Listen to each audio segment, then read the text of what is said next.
Assalamualaikum warahmatullahi wabarakatuh. Salam sejahtera untuk kita semuanya. Selamat berjumpa dengan saya Agus Rama Pamirjo di channel Inspirasi. Pada kesempatan kali ini saya akan membahas kaitan dengan pertanyaan dari salah seorang sahabat YouTube yang menanyakan tentang investasi, di mana investasi yang ditanamkan oleh sahabat kita itu kemudian disalahgunakan terhadap mereka pihak ketiga. Nah, pertanyaan ini nanti akan kita ulas. Namun demikian, sebelum kita akan lanjutkan pembahasan kita, saya mohon untuk berikan like maupun juga subscribe di channel Inspirasi ini.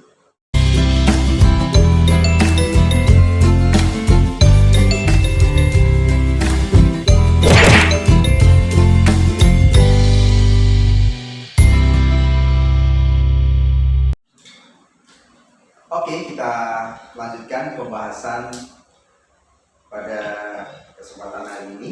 Nah, sahabat-sahabat, pertanyaan yang dikirim oleh saudara Oji,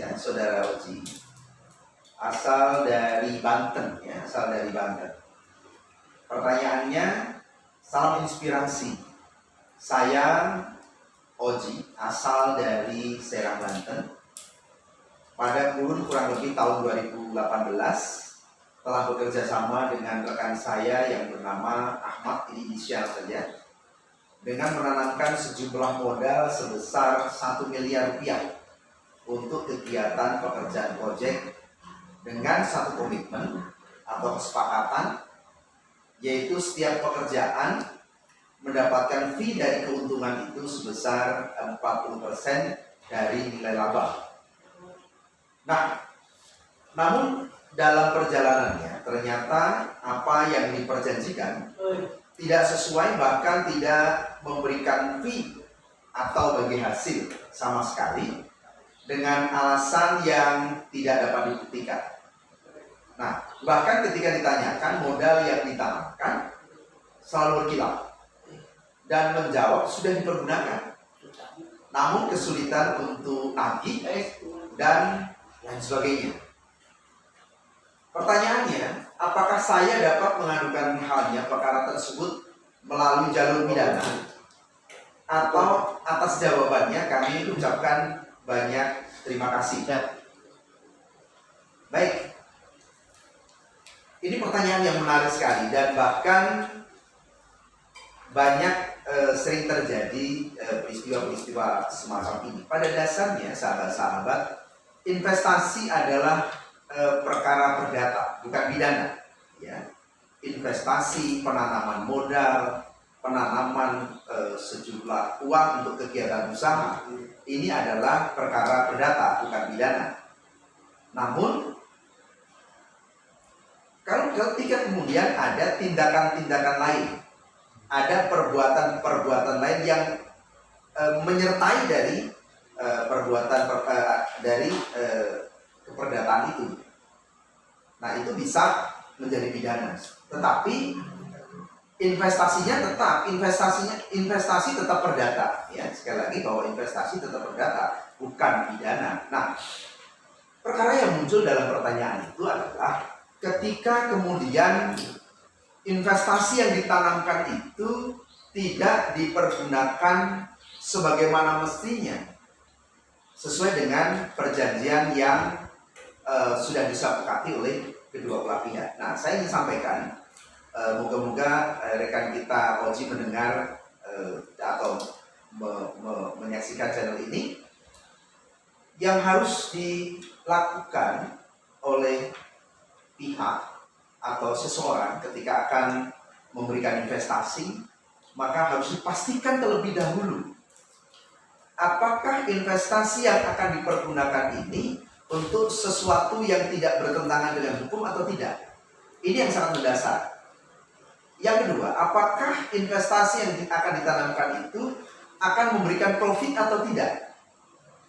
Ya kan? Nah, baru setelah itu jangan pernah tidak membuat agreement atau peringkatan di dalam investasi itu. Kenapa? Hal ini adalah untuk menghindarkan agar tidak terjadi adanya kerugian atau potensi kerugian atau potensi masalah yang mungkin timbul di kemudian hari. Oke, nah kemudian sahabat-sahabat yang juga perlu kita perhatikan semuanya, menjadi satu pertanyaan adalah ketika kemudian investasi tersebut tidak sesuai, kalau dari pertanyaan yang disampaikan kepada kami, bahwa ternyata investasi itu tidak sesuai dengan yang diperjanjikan, ya kan? Maka patut diduga bahwa terhadap penerima penerima investasi itu sudah melakukan dugaan penipuan. Dugaan penipuan. Nah, tentu penipuan ini adalah tindakan yang menyertai di dalam kegiatan investasi itu, ya. Jadi tindakan penipuan ini adalah merupakan satu tindakan yang terpisah, tetapi dia berada di proses investasi itu sendiri, ya. Nah, tentu penipuan ini tindakan pidana dan itu melanggar pasal 378 Kitab Undang-Undang Hukum Pidana, ya. Nah, agar sahabat-sahabat mengetahui, saya akan bacakan KUHP pasal 378, ya.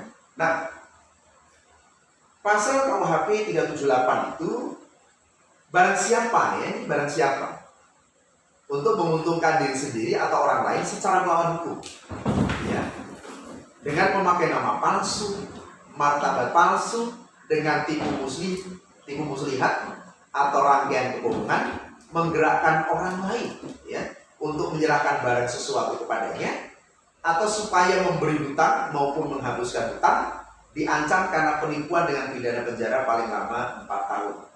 Nah, tentu ini masalahnya, ya kan? Apakah perbuatan yang dilakukan oleh pihak ketiga tadi yang menerima investasi tadi, apakah masuk unsur pasal di 378 KUH pidana ini? Nah, tentu harus ada unsur-unsur yang ada di dalamnya, ya kan?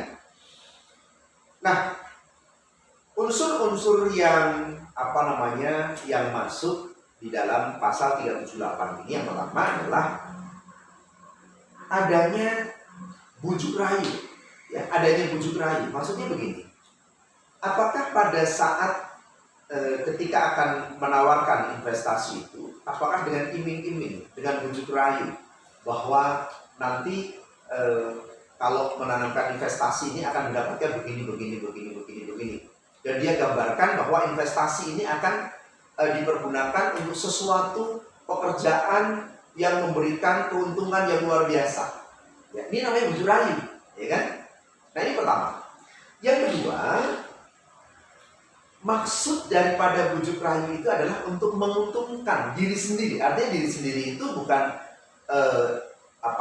bukan investor, tetapi adalah orang yang akan menerima investasi tersebut, ya. Tentu untuk menguntungkan ini ada kepentingan yang tersembunyi, bahwa memang dia punya mensrea, dia punya niat jahat, ya kan?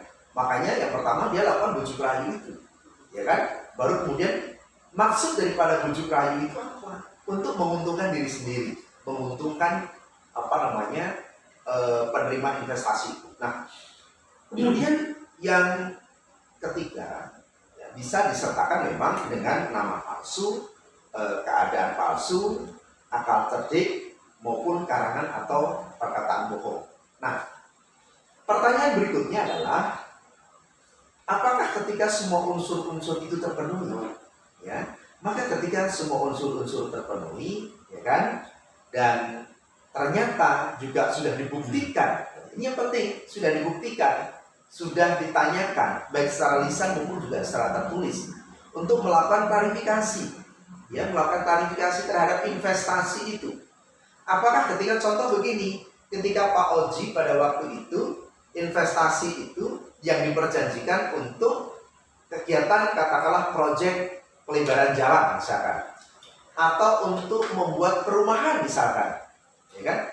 tetapi ternyata bahwa itu tidak dipergunakan untuk kegiatan-kegiatan itu, ya kan? Tetapi untuk misalkan untuk menutup utang misalkan, atau untuk melakukan kegiatan-kegiatan yang tidak ada kaitannya dengan yang diperjanjikan, maka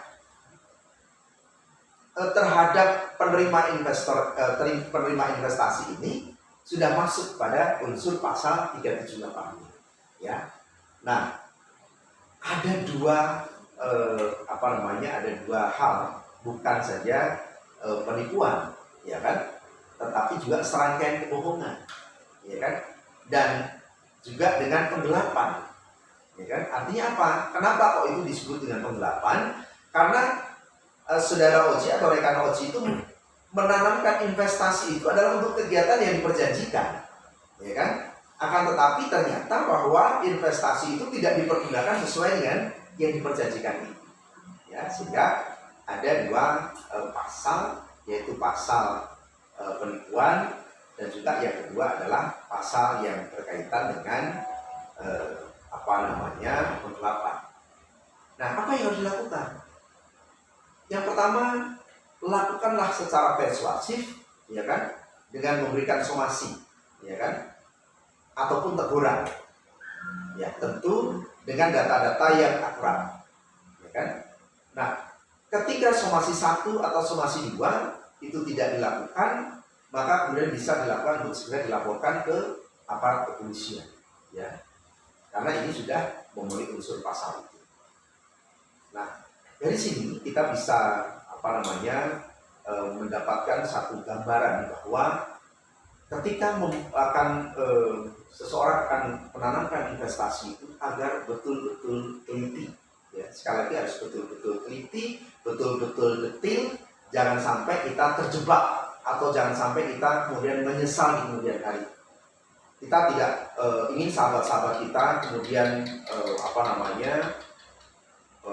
terjebak atau terjerumus dalam investasi-investasi yang tidak bisa dipertanggungjawabkan atau investasi-investasi bodong. Karena apabila ini merupakan bentuk kejahatan korporasi, misalkan dari investasi yang ditanamkan dan penerima investasi itu korporasi, maka ini adalah merupakan juga kejahatan korporasi. Dan satu hal sekali lagi untuk sahabat-sahabat, berhati-hatilah ketika kita akan melakukan investasi. Yang pertama, teliti apakah betul investasi itu benar-benar ada atau tidak. Yang kedua, apakah investasi atau kegiatan dari investasi itu betul-betul kegiatan yang tidak melanggar hukum. Pastikan itu.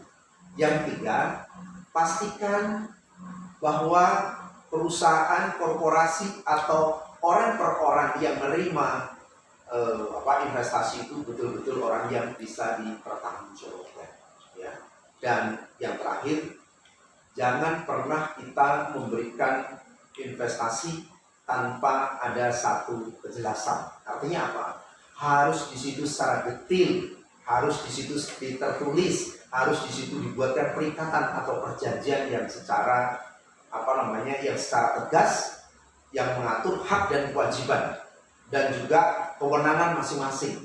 Termasuk di dalamnya apabila terjadi penyimpangan dari investasi ini, bagaimana penyelesaiannya, ya. Saya kira itu. Terima kasih. Semoga jawaban singkat ini bisa membantu sahabat Oji dan juga sahabat-sahabat yang lain. Terima kasih. Assalamualaikum warahmatullahi wabarakatuh.